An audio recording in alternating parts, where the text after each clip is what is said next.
السلام عليكم. ماهر الكنزاري بالنسبة لي أنا ولا مشكل في الترجي، ما عادش حل. وقت اللي جا للترجي كان حل، لكن تويكا ولا مشكل.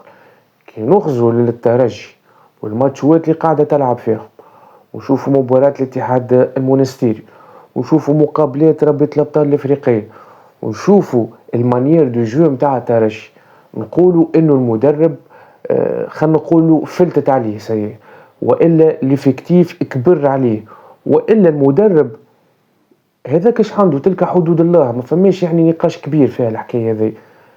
لكن في هذا الكل نحسوا انه لسبيرونس قاعده تضيع في الهويه متاعها، قاعده تضيع في اليوروبيان متاعها مع ماهر الكنزاري.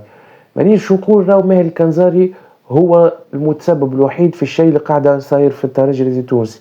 راهو فما برشا حاجات قاعده صايره ماهيش به.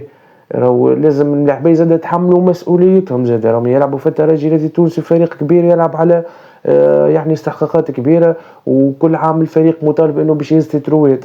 راهو زاد الإدارة لازم تتحمل مسؤوليتها في الاختيارات، خاصة في الملاعبية، في الانتدابات، في لي ريكروتمون اللي قاعدين صايرين تويكا منذ سنوات. مانيش نحكي على ريكروتمون خاصة اللي صار في المدة الأخرى ولا متاع السنة، نحكي على سنوات اللي فاتت.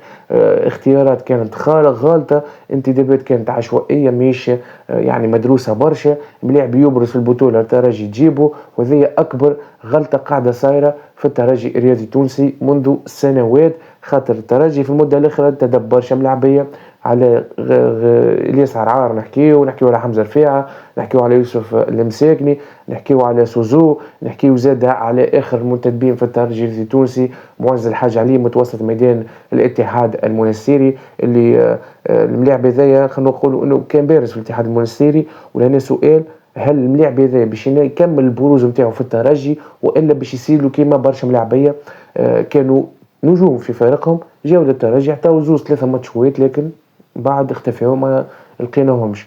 هل المشكل هذا الكل في الانتدابات هل من الملاعبية اللي كثر عليهم ضغط، والا من المدربين اللي تعاقبوا على الترجي التونسي في الفترة الأخيرة؟ يمكن سوء توظيف، يمكن فما مدربين عندهم خطط معينة ما تتمشيش مع الكاليتي متاع الملاعبية اللي تجيب فيهم الاسبيرونس. هل الملاعبيه ذوما متاع فرق صغار خلينا نقولوا بين قوسين؟ هل الملاعبيه ذوما ماهمش تاع جمعيات كبيره تلعب على الالقاب؟ هل الضغط متاع الجمهور تاع الترجي هو السبب في الشيء هذايا؟ يعني برشا اسئله تطرح نفسها، خاصه ان اذا نقولوا انه ماهر الكنزاري فلوسه فات في الترجي، وفما انباء على استقاله او اقاله، ماهيش واضحه العمليه برشا. لكن من الاخر وعلى الاخر ماهر الكنزاري فلوسه فات في الترجي، ما عادش عنده ما ينجم يزيد، ما عاد عنده ما ينجم يعطي اكثر. هذه تلك حدود الله، كاو كل واحد عنده كاباسيتي معينه يحطها الكل ويستنى الريزلتا، اذا مشيت مشيت، اذا ما مشيتش ما مشيتش. واكيد راهو كل واحد يجتهد ويحب يطور ويحب يعمل فيلوزوفي معينه في فريق معين، ويحب يطور من الاداء نتاع الملاعبيه نتاعو. اكيد تكون فما ريزلتا بوزيتيف، ما تكونش نيجاتيف كيما هكا. بورتو راهو الترجي يربح بالواحد ويربح 2-1 ويربح واحد بليش، لكن المانيير نتاع الربح والاسلوب نتاع الاداء نتاع اللعب هو اللي يخلي البوليميك هذه الكل موجود. هل الترجي في فترة ماهر الكنزاري اللي هي براتيكمون قريب العام، هل مستواه تطور مع المدرب هذا ولا لا؟ بالنسبة لي مستوى الترجي التونسي ما تطورش. لهنا نحل قوس: كي المستوى ما تطورش وجبت مدرب كيما هكا، علاش تنحي مثلا في ريجي كامب؟ علاش مثلا تنحي في قردوزو؟ زوز مدربين هذوما هما اخر زوز مدربين كانوا في الترجي التونسي قبل ما يجي ماهر الكنزاري. وانا نشوف في زوز مدربين هذوما شنو عاملين مع سان داونز، ونشوف في ريجي كامب كيفاه هو رد الهلال السوداني. يعني لهنا المفارقات. كي نحكيو على ريجي كامب كي كان في الترجي، كانت الترجي تصنع في برشا لعب، صحيح تقبل في برشا اهداف خاطر ستيل نتاعو هجومي اكثر منه دفاعي، لكن الترجي كانت تصنع في برشا اهداف، كانت تسجل في برشا اهداف. كيف زاد مع كاردوزو. الترجي التونسي كانت عندها طابع دفاعي وتلعب على الكونتر والكور طويل، وكل الاستنزاف نتاع الطاقه نتاع المنافس وقت اللي يطلع برشا، تصير البيك هذيكا والهجمة المرتدة ويكون فيها أهداف. لكن مع ماهر الكنزاري نشوفوا في تشتت كبير، نشوفوا في مانيير دو جو ماهوش يليق باسم الترجي، بعراقة الترجي وبالاستحقاقات اللي تلعب فيها الترجي الرياضي التونسي. هذه الحاجة اللي تخلي الناس الكل تتكلم، هذه الحاجة تخلي الناس الكل تحكي، هذه الحاجة تخلي الناس تقول اخي الترجي علاش هكا، علاش الطريقة متاع اللعب هكا، علاش التوظيف متاع الملاعبية هكا، علاش كل ماتش الترجي تلعب وتحس انه الناس كل مغصورة. فمش الثقة الكبيرة اللي تخلي الجمهور يحط في باله انه الترجي التونسي باش يربح بسكور مثلا في المقابلة هذيا. وانا شوفنا في ماتش سيمبا تنزاني الترجي كان متأخر بزوز اهداف، والاهداف اللي تقبلهم للترجي يعني خلينا نقولوا انه بطريقه يعني بدائيه برشا نتاع اونترمون. وانا نشوفوا يعني الاغلاط الكل كي جات من نضال العيف. يعني اللعب هذا بالنسبه لي لغز محايد في الترجي، شنو مازال يعمل في الترجي وعلاه جاي اصلا للاسبيرونس، وشنو هو الاضافه اللي قدمها من اللي جاي للترجي تويكا. وكيف كيف زاد دوسيات كبيره لازم تتحل في الترجي. يعني التجديد نتاع الملاعبيه نتاع العقود وقبيله ولا مشكل كبير. ينساس شنو هو الحكايه بالضبط، شبيه مردود وتراجع هكا. اللي سأل يسأل زاد علاش ملاعبي كيما كوسيل بوعلي مثلا احتياطي في المقابله الاخرانيه، وعلاش التعويل على ينساس من الاول. وبورتو نعرف الناس الكل انه ينساس عنده مده خارج الموضوع خارج النص. علاش يوسف المساكني احتياطي، علاش حمزه رفيع ياخذ في 3 و4 دقائق ويهبط في الوقت بدل الضايع. لهنا اسئله تطرح نفسها. علاش الشيء هذا قاعد صاير تو في الاسبيرونس، خاطر كنشوفوا الملاعبيه ذوما جاو في فتره وجيزه في فتره الانتقالات الشتويه والترجي حط عليهم برشا فلوس ونلقاهم برناكا ما يلعبوش. هنا سؤال يطرح نفسه، شنو هو مدى استعداد الترجي؟ اسكو الترجي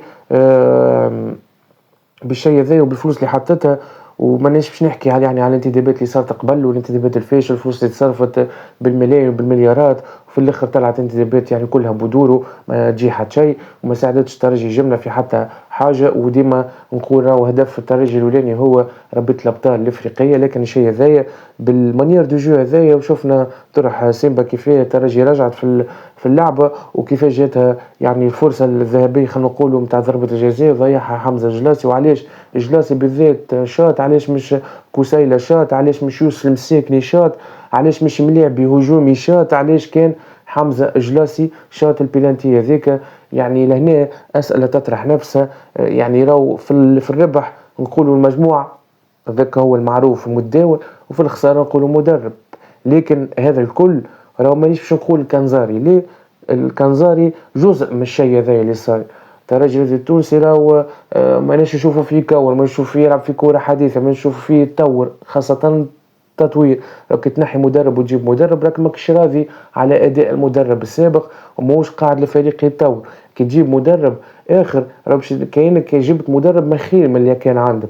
يعني لازمك انت مطالب باش تطور في الاداء نتاع ليكيب وباش الاداء نتاع المجموعه والاداء نتاع الريزولتا الكل لازم تكون موجوده وديسبونيبل. الترجي لو فريق لازم يكون ديما حاضر ديما فري يلعب على الواجهات الكل. دونك ما فماش غلطه ما فماش خساره ما فما حد شيء صحيح الكوره فيها ربح وخساره وتعادل. لكن الترجي لو عنده مده هكا راه مانيش نحكي على 2 ماتشات و3 راهو عنده مده. الموسم هذايا بالنسبه لي انا كارثي للترجي منذ بدايه الموسم. بورتون الترجي الاولاني في البطوله وما زلت يعني ربية الابطال مازال فيها 2 ماتشات وعندك تنقل صعيب المالي مع متصدر المجموعه وعندك مقابله مهمه ومسيريه بالنسبه لي انا ضد بيترو اتلتيكو الانغولي في رادس بالذات. يعني 2 ماتشات خلينا نقولوا حاسمين، 2 ماتشات كبار لازم الترجي التونسي يجيب فيهم النقاط الفوز ونقاط الانتصار.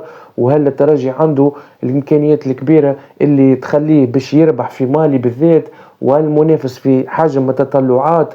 وهل مال كنزاري عنده القدره بعد البوليميك اللي صاير هذه الكل من اول الموسم لتويكا باش ينجم يتجاوز المرحله ذي ويجيب 2 ماتشات هذوم؟ مع العلم انه راه مال كنزاري خارج مما لا شك فيه المعاوض نتاعو حاضر، الاتصالات موجودة، فما موافقات، فما اتصالات كبيرة.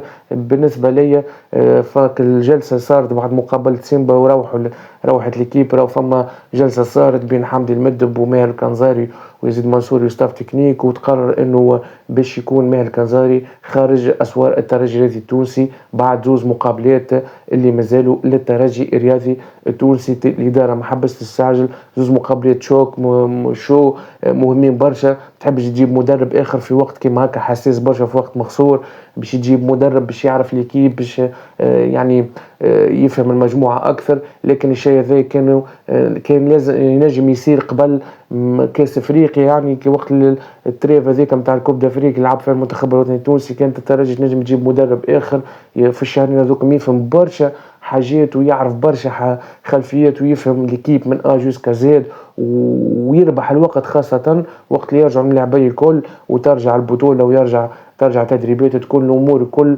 مريقله وجوها باهي. لكن الترجي غلطه من الاداره انه ماهر كنزاني ما يخرجش في الفتره نتاع التوقف نتاع كاس افريقيا.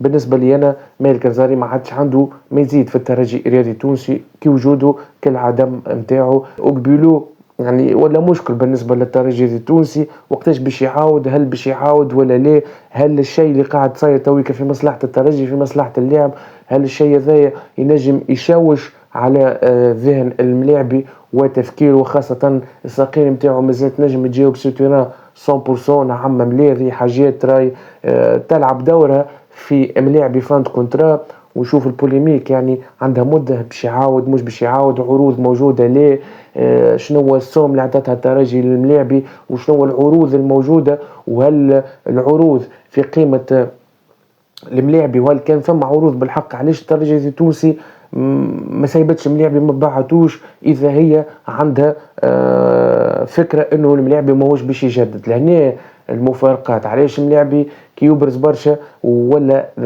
ترجي ترفيه، وعلاش المفاوضات ديما تبقى لاخر وقت وقبل ما يكمل الكونترا؟ علاش مش قبل بعام وقبل عام ونص تعاود له تجدد معاه وتحكي معاه تعطيه امتيازات كبيره قبل ما يتيح يعني ما يتيح عليه العينين والناس الكل تشوفه اكثر ويكون ملاعبي بارز؟ لهنا المشاكل في الترجي التونسي، خاصة إذا نحكيو على برشا ملاعبية في نهاية عقودهم مع الترجي التونسي، وهما ركائز الفريق. شنو استراتيجية الفريق في المرحلة القادمة؟ ماهر كنزاري خارج أسوار الترجي التونسي، وبنسبة كبيرة ماهوش باش يكون في المدة القادمة مع الترجي التونسي. تقابلوا فيديو جديد وحلقة جديدة، نستنى تعليقاتكم والمتابعات نتاعكم. سلام.